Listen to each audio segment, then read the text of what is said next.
शादी के कुछ अरसा बाद एक शख्स की बीवी फौत हो गई, एक छोटा सा बच्चा रह गया। उसे उसके वालिदैन ने और दोस्तों ने यह मशवरा दिया कि बेहतर है कि आप दूसरी शादी कर लें, लेकिन उस शख्स ने कहा कि नहीं, मेरी बीवी इस औलाद की सूरत में एक खूबसूरत तोहफा छोड़ के गई है और मैं इसी के साथ ज़िंदगी बसर करूंगा और इसकी अच्छी तरबियत करने की कोशिश करूंगा। बहरहाल उसने बेहतरीन तरबियत की।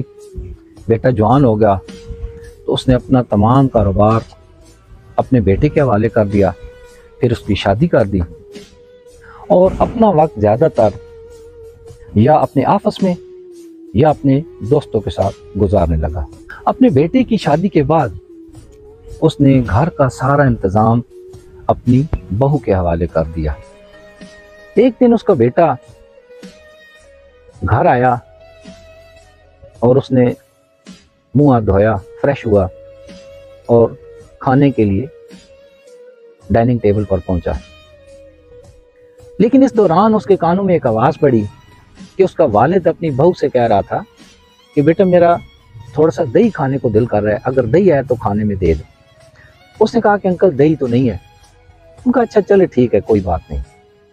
उसने खाना खाया और वो घर से बाहर घूमने फिरने निकल गया। बेटा जब खाने की टेबल पर पहुंचा तो उसकी बीवी ने खाना रखा तो उसने देखा कि खाने में दही भी शामिल है, लेकिन दही थोड़ा था।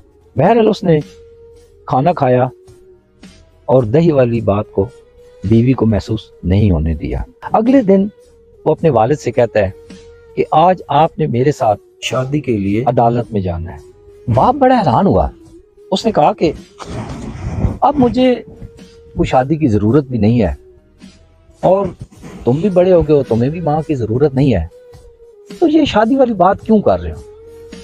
बेटे ने कहा कि बाबा, ना तो मुझे माँ की ज़रूरत है और ना ही मेरी बीवी को सास की, बल्कि मैं आपके लिए दही का बंदोबस्त कर रहा हूं।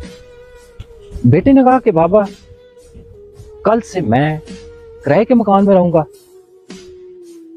और आपके ऑफिस में एक एम्प्लॉय की हैसियत से काम करूंगा जिसकी माहाना तनख्वाह होगी, ताकि मेरी बीवी को इस दही की सही कीमत का अंदाजा हो सके। तो हमेशा बुजुर्गों का ख्याल रखें और उनकी छोटी छोटी ख्वाहिशात का एहतराम करें। बहुत शुक्रिया। सलामत रहें। अल्लाह हाफिज़।